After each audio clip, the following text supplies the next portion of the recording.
Hello, dear students. Welcome back to the channel Alpha Excellence 07. So, today we are going to study about the breathing and exchange of gases. This is the second chapter which we are going to start. तो अगर हम देखें तो हमें energy जो होती है हमें बहुत सारी चीज़ों के लिए जो होती है एनर्जी चाहिए होती है सो दैट कि हम बहुत सारी एक्टिविटीज़ जो होती है वो परफॉर्म करें एंड एनर्जी जो होती है ये डिराइव हो गई होती है कुछ ऐसे कंपोनेंट्स ऑफ फूड से जैसे कि प्रोटीन्स कार्बोहाइड्रेट्स और फैट्स। ठीक है, ऑक्सीजन जो होता है हमें ज़रूरत होता है कैटाबॉलिक प्रोसेस के लिए। कैटाबॉलिक प्रोसेस मतलब कि लार्ज मॉलिक्यूल्स को कॉम्प्लेक्स मॉलिक्यूल्स को ब्रेक डाउन करने के लिए हमें ज़रूरत होती है ऑक्सीजन की एंड कार्बन डाइऑक्साइड जो होता है रिलीज हो जाता है हमारी बॉडी से बाहर।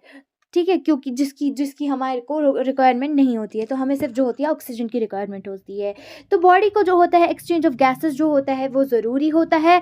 जैसे कि ऑक्सीजन जो होता है वो लेना हमें एटमॉस्फेयर से ज़रूरी होता है एंड कार्बन डाइऑक्साइड को जो होता है एटमॉस्फेयर में छोड़ना है ज़रूरी। तो इसी प्रोसेस को हम कहते हैं एक्सचेंज ऑफ गैसेस को हम कहते हैं ब्रीदिंग या फिर रेस्पिरेशन। हम बोलेंगे रेस्पिरेशन क्या होता है। रेस्पिरेशन का मतलब हो गया oxidation of digested food to produce energy and breathing का मतलब हो गया जब हम एक्सचेंज ऑफ गैसेस करते हैं from carbon dioxide to oxygen.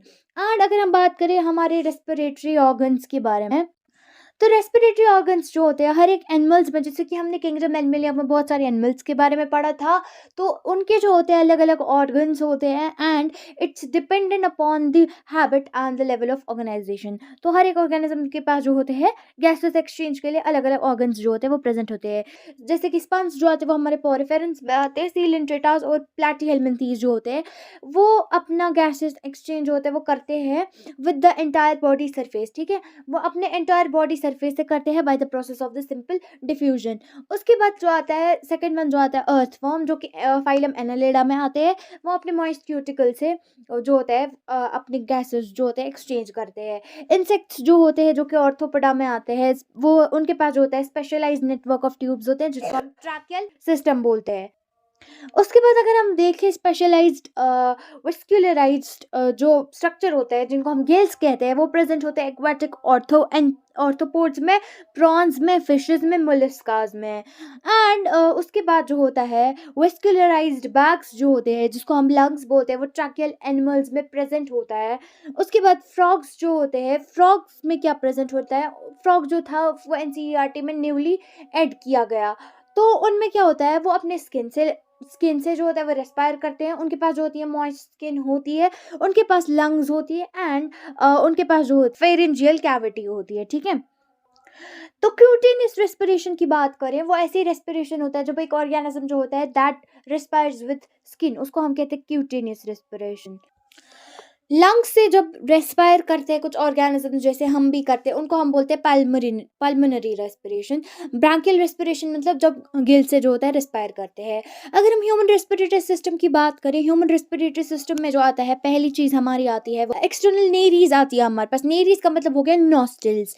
Nereis को जो होते हैं हमारे पास two pair of nostrils present होती है, टू पेयर ऑफ नेरीज जो होती है वो प्रेजेंट होती है एंड उनके बीच में जो एक दीवार जैसी होती है, अगर आप अपनी नोज में देखें अंदर जो है एक दीवार जैसी है दो नॉस्ट्रल्स के बीच में, उसको हम कहते हैं septa.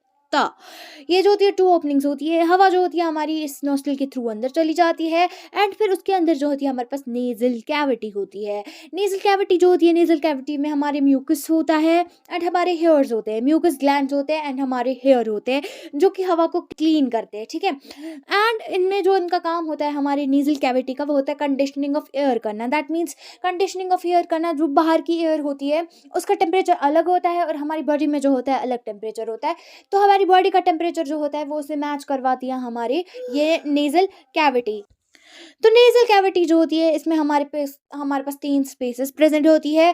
First space is called as vestibule, second region is called as respiratory region, third region is called olfactory region. ठीक है, तो हमारे पास जो होते हैं पहला जो रीजन होता है मतलब कि वेस्टिब्यूल वाला रीजन, उसमें हेयर प्रेजेंट होता है एंड हमारे ऑयल ग्लैंड्स प्रेजेंट होती है सो दैट कि रिमूव जो है वो इम्प्योरिटीज कर सके। जो भी हवा से इम्प्योरिटीज आती है वो सब वो जो होता है डस्ट वगैरह वो जो होता है उसको रिमूव करने में हेल्प करती है। तो उसके बाद आता है रेस्पिरेटरी रीजन जिनका काम होता है कंडीशनिंग करना ऑफ द हेयर और ह्यूमिडिफिकेशन जो होता है वो हेल्प करती है। That means conditioning of the air मतलब कि जब एयर जो आती है वो बाहर से आती है उसका टेम्परेचर जो होता है अलग होता है, वो हमारी बॉडी के टेम्परेचर टेम्परेचर से बिल्कुल भी मैच नहीं करता है। एंड इनका काम जो होता है बॉडी का टेम्परेचर जो होता है मेंटेन करना, उस हवा को जो होता है सेम बॉडी का टेम्परेचर जो होता है ये मेंटेन करवाते हैं। उसके बाद आता है ऑल्फैक्टरी रीजन। ऑल्फैक्टरी रीजन में क्या होता है, सेंसरी मेम्ब्रेन्स होते हैं जिनको हम कहते हैं शेनेडियन मेम्ब्रेन उनको बोलते हैं। तो इनका काम क्या होता है, ये जो होते हैं परसीव करते हैं, हेल्प करते हैं हमें स्मेल परसीव करने में। इसकी वजह से हमें जो आती है स्मेल आ जाती है ऑल्फैक्टरी रीजन की वजह से। एंड उसके बाद जो आता है हमारे पास आता है टंग जो होती है हमारी बक्कल कैविटी में होती है। एंड टंग के थ्रू भी जो होते हैं, मतलब हम अपने माउथ के थ्रू भी जो होते हैं हवा को अंदर लेते हैं, तो टंग जो आती है उसमें हमारी बक्कल कैविटी में आ जाती है। उसके बाद आती है हमारी इंटरनल नीरीज। नीरीज के बाद हमारे आता है फेरिंग्स। फेरिंग्स जो होता है ये कॉमन पैसेज होता है for foot and the air, मतलब इसके थ्रू जो होता है फुट भी चला जाता है, एयर भी चला जाता है। एंड फेरिंग्स के जो आते हैं 3 टाइप्स आते हैं, नीजोफेरिंग्स, ओरोफेरिंग्स और आता है लेरिंजियोफेरिंग्स। ठीक है, लेरिंग्स के बाद फेरिंग्स के बाद जो आता है वो आता है लेरिंग्स। लेरिंग्स जो होता है उसको हम अपना वॉइस बॉक्स भी क्या का कहते हैं, मतलब इनका इसमें क्या होते हैं, इस लेरिंग्स में जो होता है हमारे वोकल कॉर्ड्स भी प्रेजेंट होते हैं। ये जो लेरिंग्स होता है हमारा ये बना होता है टोटल 9 कार्टिलेजिनियस स्ट्रक्चर्स का। तो इसमें क्या होता है 3 पेयर्ड कार्टिलेजिनियस होते हैं और 3 जो होते हैं वो अनपेयर्ड होते हैं। 3 पेयर्ड वाले होते हैं एरिटेनॉइड, क्यूनिफॉर्म्स और होता है कॉर्निक्यूलेट। 3 अनपेयर्ड कार्टिलेजिनियस स्ट्रक्चर जो होते हैं वो होते हैं एपिग्लॉटिस, थायराइड, ट्रिकॉइड। ठीक है, तो थायराइड जो होता है वो मेल्स में थिक होता है जिसको हम बोलते हैं एडम्स एप्पल। अगर आप मेल में देखें वो जो गले के पास जो होता है वो बाहर वो निकला होता है, वो उसको हम बोलते हैं एडम्स एप्पल। उसके बाद वोकल कॉर्ड्स जो होते हैं इनमें प्रेजेंट होते हैं लेरिंग्स में, जो कि हेल्प करते हैं for the production of the voice.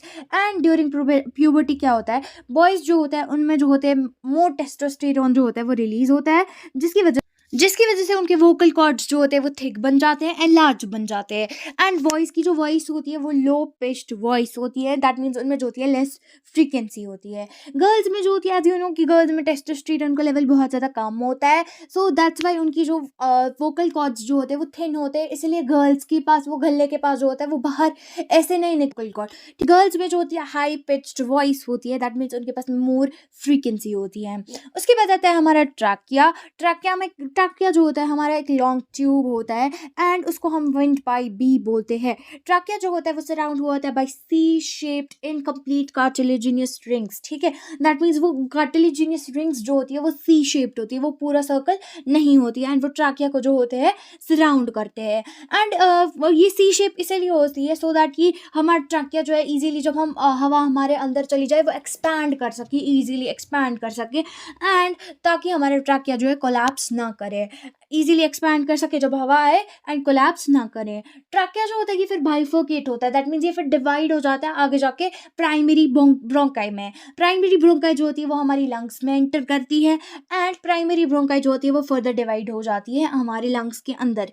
मतलब अगर हम देखें जो हमारे ये होती है प्राइमरी ब्रोंकाई जो होती है वो T5 पे, मतलब क्या होता है ट्रैकिया की 5th वाली कार्टिलेजिनियस रिंग जो होती है वहाँ पे जाके हमारा ये जो होता है हमारा ट्रैकिया जो होता है वो बाइफरकेट होता है, दैट मीन्स वो प्राइमरी ब्रोंकाई में बाइफरकेट हो जाता है। उसके बाद फिर ऐसे ही ये डिवाइड हो जाता है सेकेंडरी ब्रोंकाई, टर्शियरी ब्रोंकाई, फिर इनिशियल ब्रोंक्यूल, फिर टर्मिनल ब्रोंक्यूल, फिर रेस्पिरेटरी ब्रोंक्यूल, फिर एल्वुलर डक्ट, फिर एल्वुलाई, ये सब जो आते हैं फिर इसके पार्ट्स आ जाते हैं। तो इसके बारे में हम कल इन डिटेल्स पढ़ेंगे। आई होप आप सबको ये वीडियो अच्छा लगा हो। Do not forget to like share and subscribe to the channel alpha excellence 07।